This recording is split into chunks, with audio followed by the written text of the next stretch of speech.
don't think you're going to like this. It looks like one of those learning tools. Holiday. No, that's alright. Great. It makes me think, Go, Jack. Go, Jack. Oh! Just getting my car there.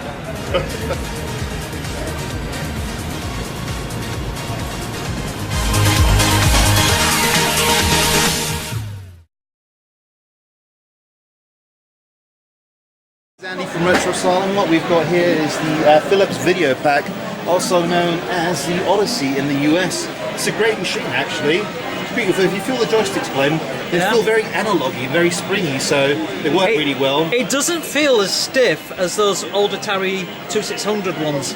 And what I like the keyboard. I find the keyboard very distinctive. Yeah. Certain games, it kind of reminds me of like a ZX81, the way like the keyboards were. Like, Do you know what it looks like to me? And I don't think you're going to like this. It looks like one of those learning tools. As a child, you know, press A for this, and it goes, press A, correct! It's had a game called the It does actually.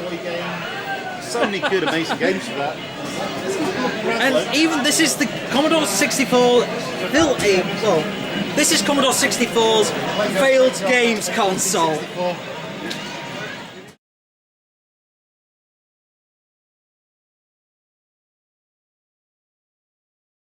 No, that's alright. Look, you cooler.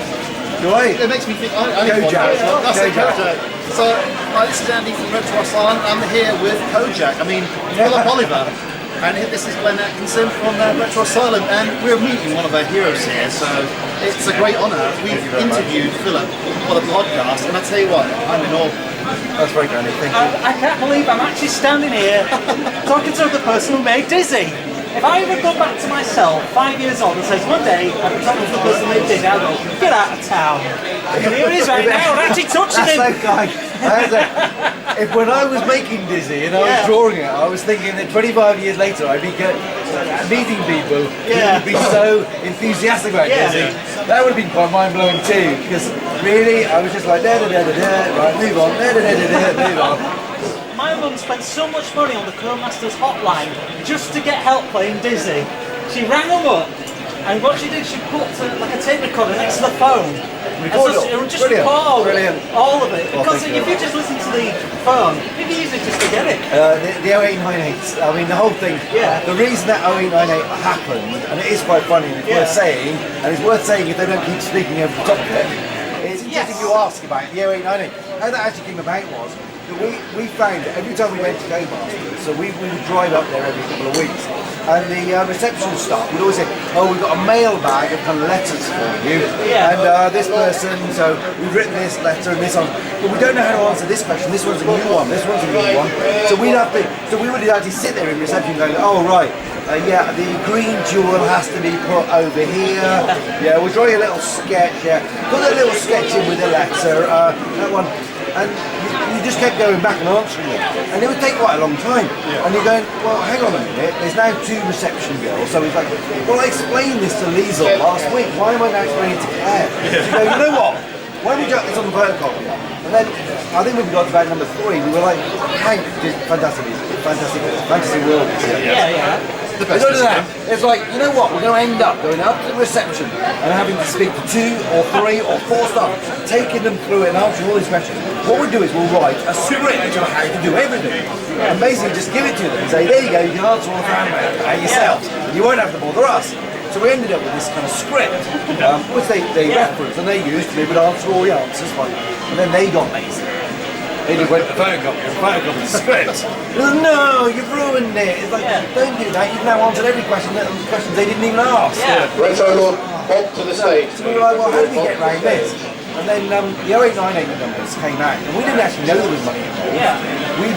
Somebody was using it for something. And we were just like, well, this will be quite good, because you just listen up to the point you want to listen. And then you put the phone down and go, right, I haven't ruined the rest of the game. So I had a girlfriend then, who is now my wife, Alison, and I actually sort of gave her the script and I said, see that, do you reckon you could just, with a microphone, record that into a microphone, and then we basically sent it off to the 0898 number of people. We didn't even know there was anybody involved. It was purely because we didn't want the reception staff just photocopying the full solution and giving it to everybody. And you know what, it actually made a ton of money. Did you get any profit from it? Probably There was a bit of an issue with Codemasters how much they wanted from it, because we actually did it, we actually sent it all on, and then all of a sudden they wanted More spots. Yeah. But I would actually say that we probably made more money off the 0898s than we did off some of the games. Wow. That's Wow. amazing. I wonder how much they charge you per minute. Probably 50-50. Probably 50-50. I mean, it was borderline. Sorry, did you not think releasing a hint book or something slags? Or was that not an idea at the time? We weren't into book publishing. No, I'm just saying, you know, these venture games get a hint book. Yeah, I mean the magazines like Crash and people like that, and Richard Eddy, people like that would sort of contact us, and they pretty much do their own. But just because we had the script, it just seemed like, well, if you give the script, you've just taken all the fun away from it. Yeah. So that was the concept of like, well, you'll put the phone down, won't you? And when we heard you actually were being billed, it was like, you'll definitely put the phone down when you put the answer you want. Paul Glenn's mum there, how much did she spend for all the Disney games? Well, a really good idea to tape it. Yeah, Tape it all and she then taped it. let She you put play it back to where you need to. Because Good idea. my mum picked up the phone, she went, I said, I can't take all this in. This is ridiculous. I got an idea. We will record it. And what she used to do, she used to play, so right, go over there and get the gem. She stopped the tape, so right, move Dizzy to the gem, pick up the gem. Right, stop the tape, pick up the gem. Now go to the well. You know, I have to say, when my wife was my wife now, she was my girlfriend at the time, she was with a cassette recorder recording this stuff, and she didn't really play the game, she didn't really completely understand it, she kind of just about got it. But she just, every now and then would just end up in a giggle fit halfway through, and it's like, what? She goes, I just said golden balls! And it's like, just like, I'll rewind the blooming thing, it's like, right, okay, back to it, okay, ready, steady. No, I'm going to laugh. Calm down. go after her. Get it out, critical. The minute you press record, she just giggles again. I'd love to hear all the outtakes for that, that would be hilarious. Yes. Maybe that'd be like a new line to go. You know, in some of the games we did even earlier than the Disney games, we did speech in them. Yeah. So back in '84, we did things like Magic Maths and Magic Rock for players, where it actually would read you the time, but it would do maths. So it would go, what is 3 plus 4? It's 7. And we would stand next to the microphone because the technology was so poor, and the way we were analysing the recording the signal into the back of the computer, we were rubbish at electronics. We go 3, and you try to record it, and you play it back, and it sounded rubbish. It's like, because what it was doing was taking such a low sample rate that it was like 50-50, whether it kind of caught a couple of peaks. Yeah. So it was like 3, nah, 3. Do it again. 3. And you just keep it. And you do it 20, 30, 40 times. And eventually you go, why did somebody call 3 3? Yeah. You're like, after you've said a word a million times, you just, it doesn't make any sense. It's like, why did somebody think that if you had this, 3, wait, say 3, record that one. So yeah, we did loads of speech in our very, very early days. In '84, we had a whole bunch of games: Killipede, Magic Maths, Magic Rock, KV, a whole bunch of them had speech playback. So who's that publishing these games that you mentioned? Players, Yeah. KV might have been the. Actually, somebody said alternative software earlier. I think Killipede may have gone to them. Yeah. In fact, Killipede I sold it twice. You could do that in those days. You get away with quite a bit then. Yeah, so Killipede actually went out on to I think alternative software or somebody like that, and it also went to players. And I'm just trying to think the other one, KV, BBC. Who was publishing BBC? Superior software. No, Superior were cool. Yeah. They were out of our league. Were they? Yeah. But they did a lot of PC stuff. Yeah. No, something like that. And the first game I remember you guys was at Super Bowl. Yay! Super Robin Hood was our big hit. That was like up until then we were paying like 50 quid or 200 quid or something for a game. Like Killipede. Yeah. So you only sell it for 200 quid. You haven't got a problem selling it again to somebody else for 200 quid. But Super Robin Hood, Meet the Darlings back in '85, '86. And they basically said, we're paying 10p a cassette, and we think they'll sell 100,000 cassettes. Like, That's 10,000, man. That's never going to happen. That's never going to happen. And within a month, they sold 100,000. Do you reckon it was a great game as it was on the Amp? Oh, it was. A bit of the license as well, wasn't it? Helps.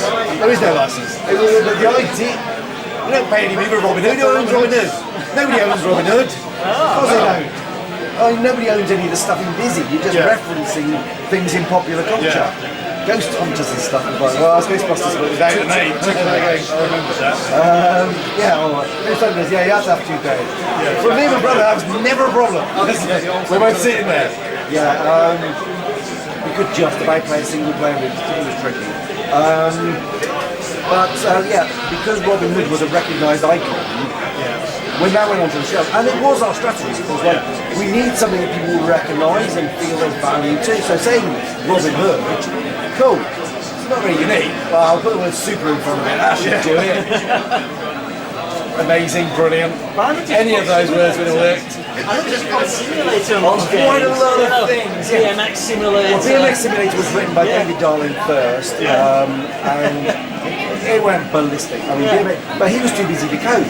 It was like, okay, you've just done BMX and it went ballistic. Yeah. We could do cars and skiing, and pinball, and all sorts of things. So we just went for it and said, well, that word and that logo sells.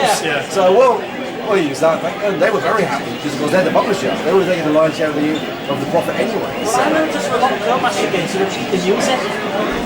And the games like SAS, Simulator, and Super Tank. It was the same music at the beginning. I have to say that people like Alistair Brimble,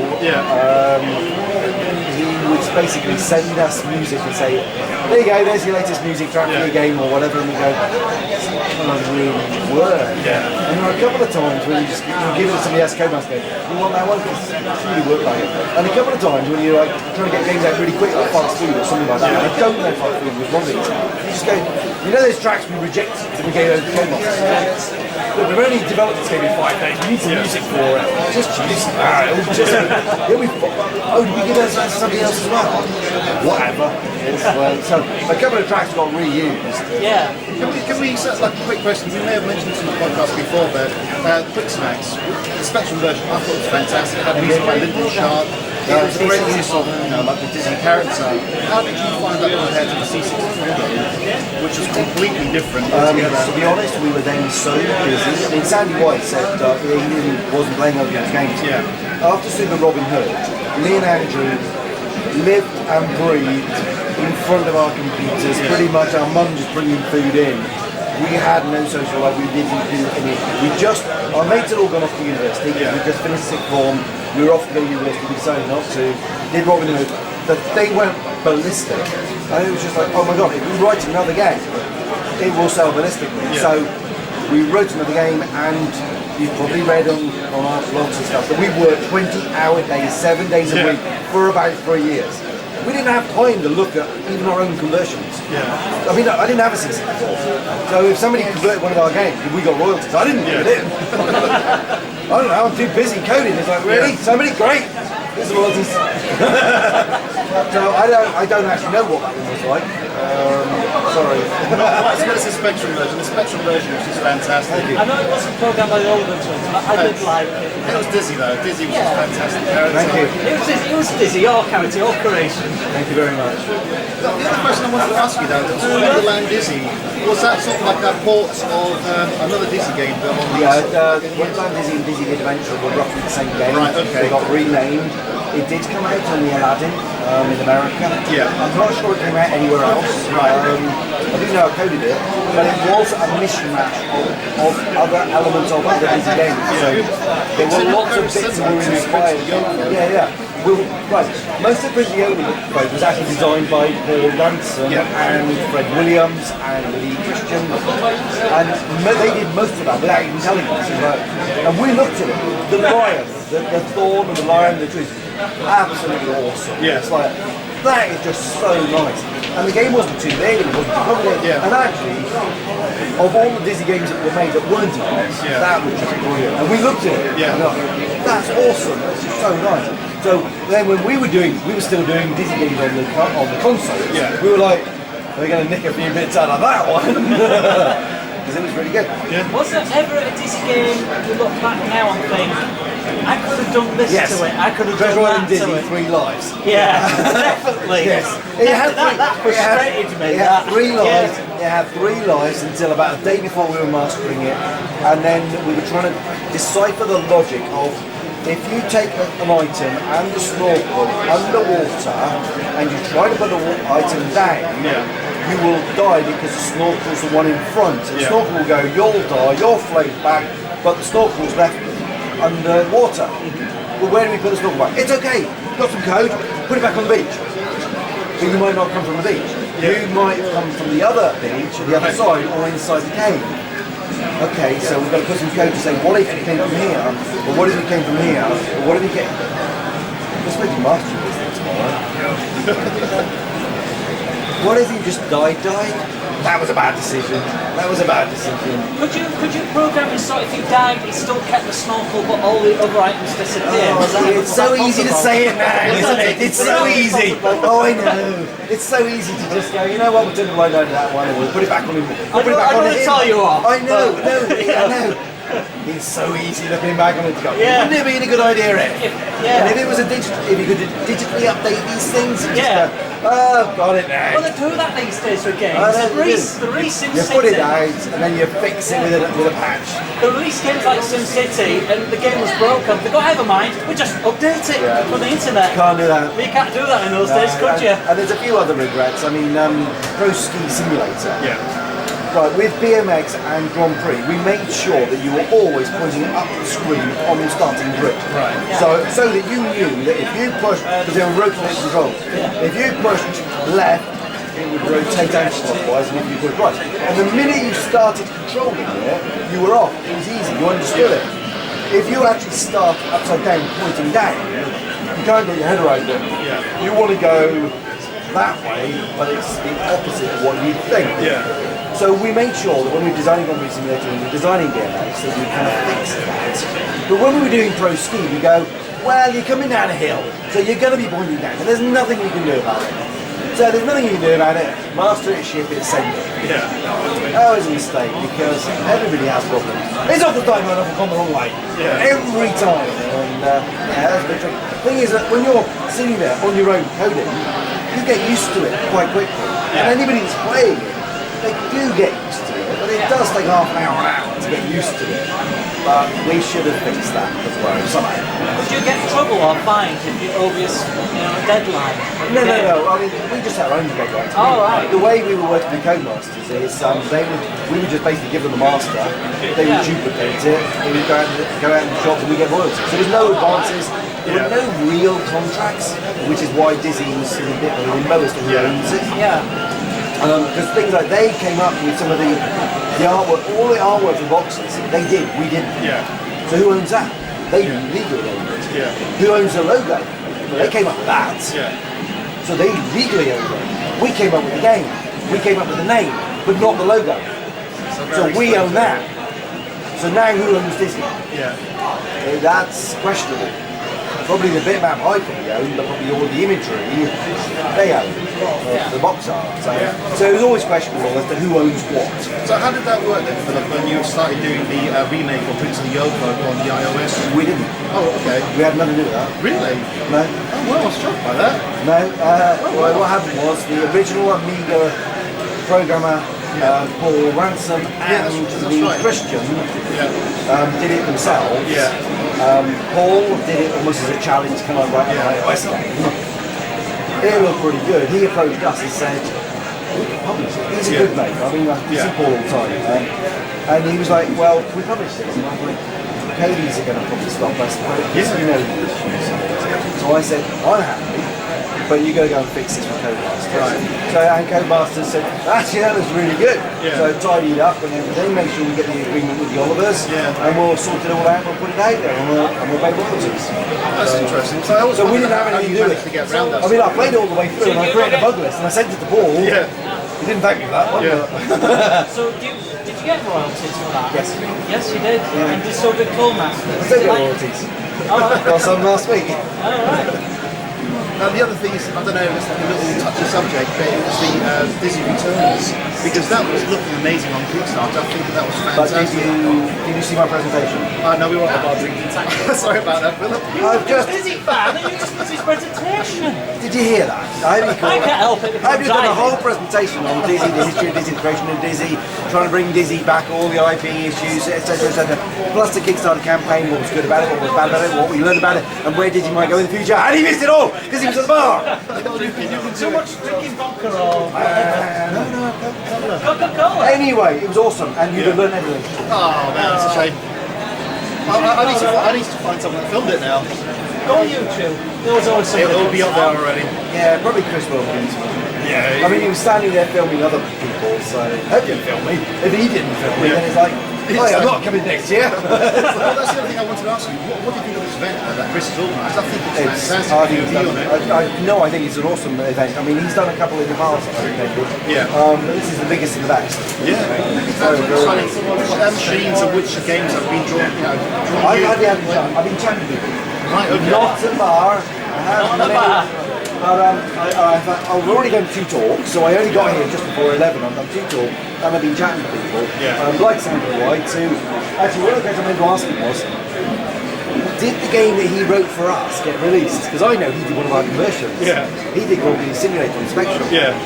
But is the one that shipped his version or not? I was going to ask him. But that's what you're going to find out. I don't know. I was too busy. We were too busy coding. Like I said, you would look at our own conversions.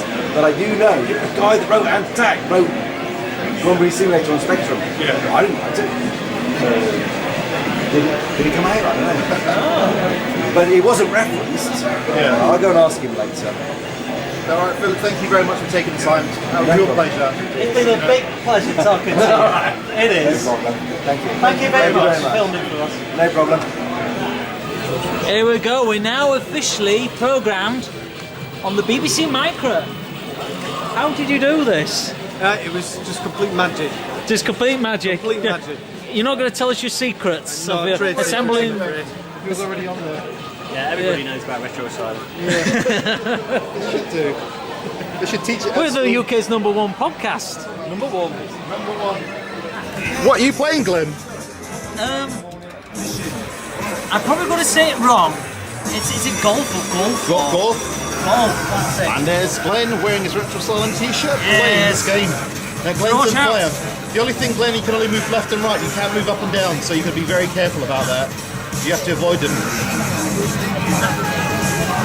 Now Steve Benway played this game and it says you can't hide because the mates get after you. Oh, that was close. Ah! Oh! That was going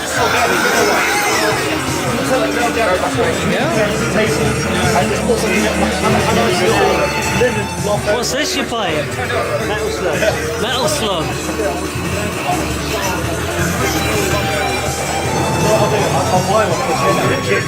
There's Andy. Alright, Swaney, what game you got in your hand? Virtua Racing on the Sega Mega Drive. Very nice. How much did you purchase that for? £5. £5. Yep. Complete. Instructions, cartridge. The cartridge looks bigger than usual. Yeah, it's got a special chip in it. A bit like the chip for the SNES games, you know. The FX chip The kind of thing. effect chip Yeah. in, I was trying to remember, the SBP chip. That something must be a Mega Drive collection. Yes, I don't buy many games for the Mega Drive, to be honest. But I always enjoyed this in the arcade. And that's not the greatest of conversions, but it'll do me for a £5. Hey, great find, Swaney. Exactly. Here we Retro go. Asylum. My kids. If you've not visited, make sure you do so. Lawnmower Man, Part 3, Darren. Time to die.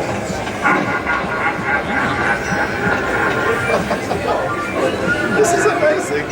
Are you going to have a go, Andy? No, I get motion sickness when I do this. Do you know, should I have a go? I don't know. Yeah, give it a go. I might have a go, you know. Yeah, This is what he's seeing on the machine. And this is how he's playing. Hello, we're over here. I used to work on the Sega Tron Hero. I used to have Sega World, and I used to have virtual reality machines, and I used to get really bad motion sickness. For some reason, it's just like me looking in different directions. But I mean, I remember when these things were all the rage back in the day. I mean, Lawnmower Man was fantastic. I guess it won't count quite but with it as you turn around, will it? There'll be a slight, slight delay in motion. I remember when I was a kid, and they say that virtuality was the future. Yeah. But it just never caught on in the gaming world. I've been told by the person who owns, running this machine, that they use it in the military and operations, but it has never caught on with home gaming. The thing is, you can never look cool while playing this. Yeah. No offense, Aaron, but like... You can't look cool playing this. It's people making fun of you. That's what it is. Yeah. It's designed to make you look like a fool. Sorry? It's designed to make you look like a fool. That's why it failed in the 90s. People were too much image conscious. Yeah. But Do you think it could work now? Now it's not the 90s. I think so. It hasn't stopped all day. Very intrigued by this machine. Half man, half VR. That's what we've got for them. Go on.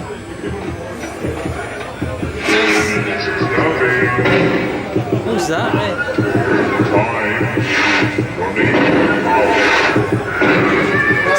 Oh, is that game over? Keep going. 20 seconds.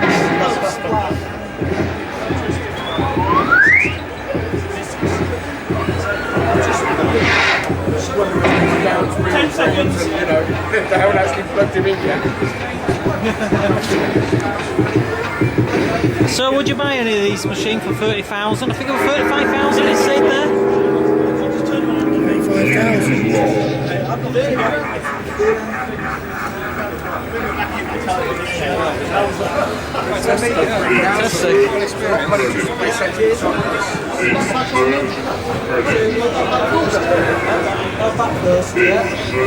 I've just made a feel like I'm going on the towns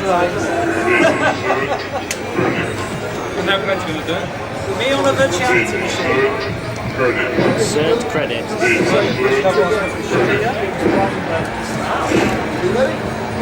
Awaiting Well, we're done right.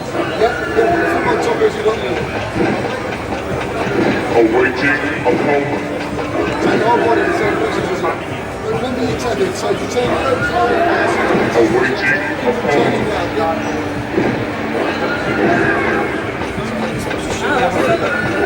Awaiting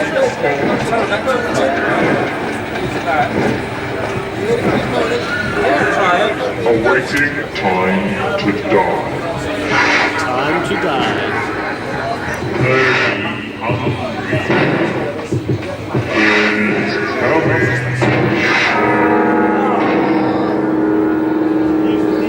Is that game over?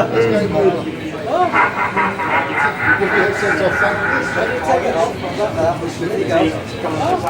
Thank you very much for letting me use your machine. Insert credit.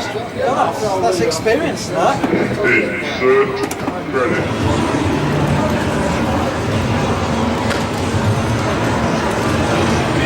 The reason why it's quiet in here now because it's well into the evening now, but I think it's a lot better filming it like this because you can see what's going on. Is Andy and Swaney over there? Or they have not seen me? I wanted to Swaney. Oh, you saw me. I saw you. You saw us. I'm just catching what's going on. What's this you're playing, Andy?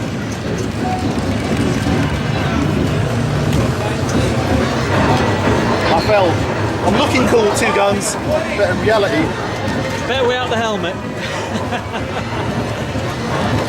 I'm terrible at this game. I remember this game.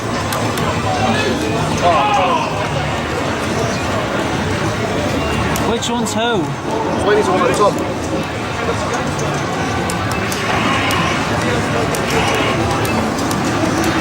That's doing really well at our time. They pulled the plug. Oh no!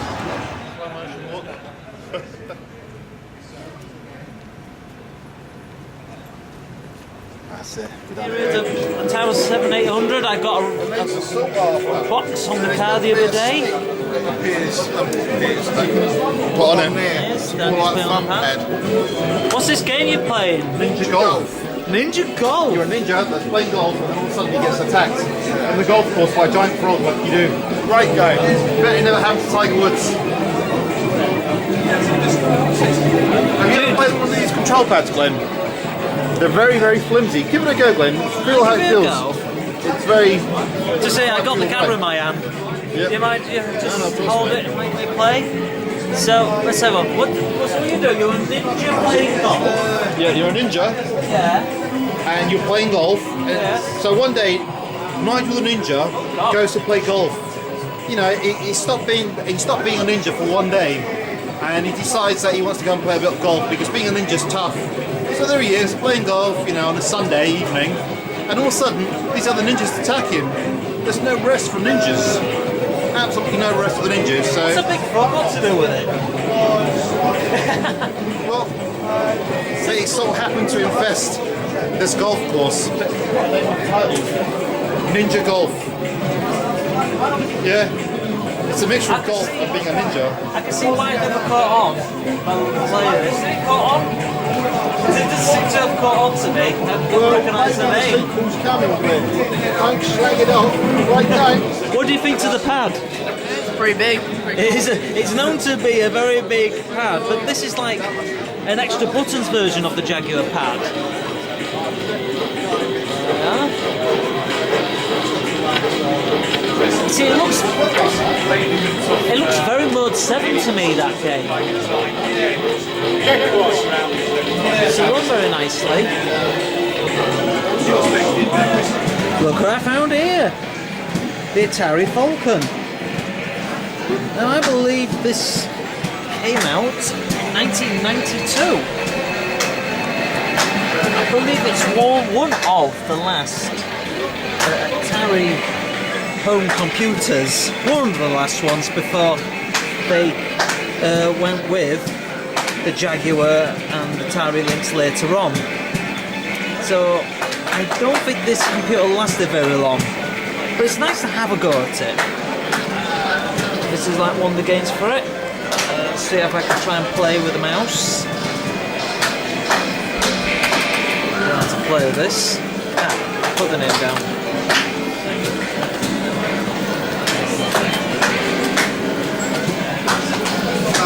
Here we go. It's like Breakout to me, this. Oh, it's the mouse. There we go. You have to like slide it across like that for it to work. That's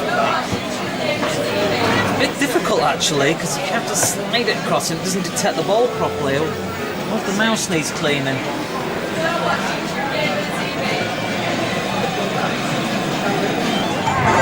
Here he is, and he's playing Bomber Jack.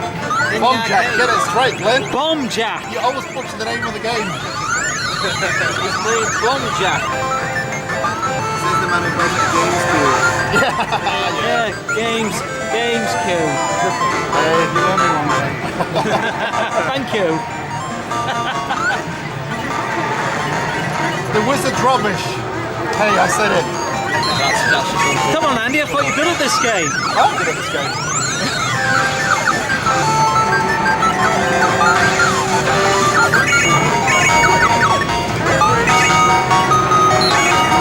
Oh, he's almost got all the bombs.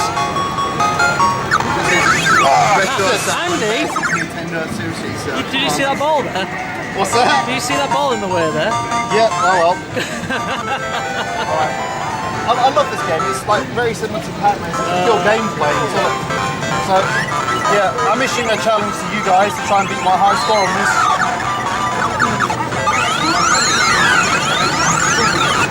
Now this came out on all sorts of platforms. The Spectrum is probably the greatest version. The C64 version is absolutely terrible. The sprites are too big. The playing area is too small.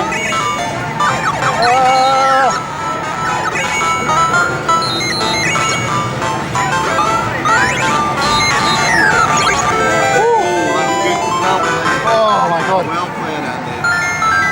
Jedi visuals, that is. Massive score at the moment. It's going up and up and up.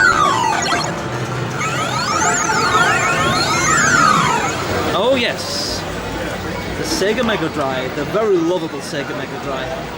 Such a shame that Sega have to put on the CD add-on, plus a very unsuccessful 32X. Came around about 1995-ish. Now there was games that needed all these three components, and the trouble thing with that is, look at all the wires back there. It looks like a television set. Yeah, he needed 3 power plugs to get this whole thing going, and I can see why it never caught on. Sega really should have just brought out the Saturn early, I suppose. Or would not brought this out at all. It's just a big pile of mess. Great system on its own, but the add-ons, nah. Sorry, Sega. Oh, this brings me back to the Primrose Valley days. The Holiday Camp near Filey. They had one of these, it was 50p ago. The original seated Ridge Racer. I'm gonna have a good game of this now. See if I can put it with the camera rolling. You alright? I used to play this at Primrose Valley. Primrose Valley, yeah. And this is one of the arcade game machines here. What's your favourite racing game? Oh, that is hard. It's probably either this or Sega Rally Daytona USA. Either those 3. They're all brilliant.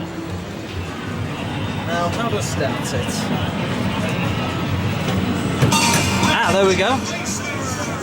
It's immediate. Manual, no automatic. This is an ace game, this. I have this for my PlayStation 1, but it's nothing like the arcade game. Oh! Skidding my car there. Steven's a bit out on tracking. The tracking he's doing on this car. There we go. I did quite well to say I got a camera in my hand. Oh! Ah! I want to drive with one hand. I'll see you later, everybody. So I'm playing Ridge Racer. This is Alan Sugar's ill-fated attempt to enter the console market. This is Robocop 2. I somehow can see why. No offense to people who have it, but I just don't like this pad. It's some cheapness feel to it. Let's see what it's like. I believe this came out by the end of the 1980s, early 90s, around that time. Don't know when exact. That's a nice colour to it. Games. So I'm trying to play this like this. Oh, he's asking for a... Oh! Is that playing with just one hand? Here we are. Actually, this ill-fated attempt to enter the console market. You never thought Nintendo ever had a flop. Well, this is the Virtual Boy. This is a virtual reality helmet, if you can see through here. And it came out around about 95-ish, 94, 95-ish. Exact. Now, it actually never released in the UK because it flopped and discontinued around that time. It wasn't out very long. But as you can see, it's a green and black screen. I'm going to have a good go at it now. See what I think of these games down here. This is the Philips CDI. It came out in the early 90s. And in here is a game, and I don't know what it is, but we'll find out. It looks like a VCR player. Or DVD player to modern standards. Very big and bulky thing, isn't it? Just as it's... I think it wasn't meant to be a games console, but it's meant to be some kind of entertainment system. But later on they wanted to be a games console. I'm trying to zoom in here. And this is one of the games for it. Oh, very controversial. The awful Zelda Link games for the CDI. Now the reason why this happened is because Philips agreed with Nintendo to make a CD unit for the Super Nintendo that never came out. So for Philips to make the CD-ROM drive, they had some Nintendo licensed games like Mario Hotel and these awful Zelda games. And these are the games that the Zelda fans just want to forget. They're known to be absolutely dreadful. Oh, look at that animation. Well drawn. At least I won't be slated for this video because everybody will agree with me. It wasn't exactly the best Zelda game. I'm not even a Zelda fan. Well, Zelda Link game if you want to call it. Oh. Only Link can defeat Ganon. Anyway, skip this awful video sequence.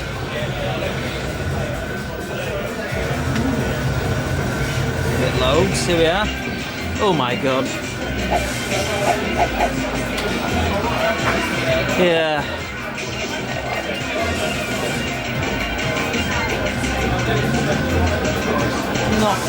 Not. I can see why people don't like it. I will just leave it here, everybody.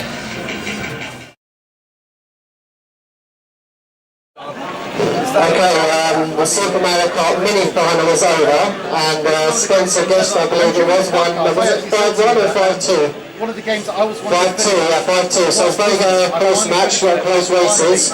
And so Spencer would stand up, we'll issue your medal, which I've got somewhere here, hidden away. I think we'll hand that over to Mr. Steve Bayliss, who's part of the Super Mario Kart Time Trial site to present Spencer with his medal. I think he's quicker than that.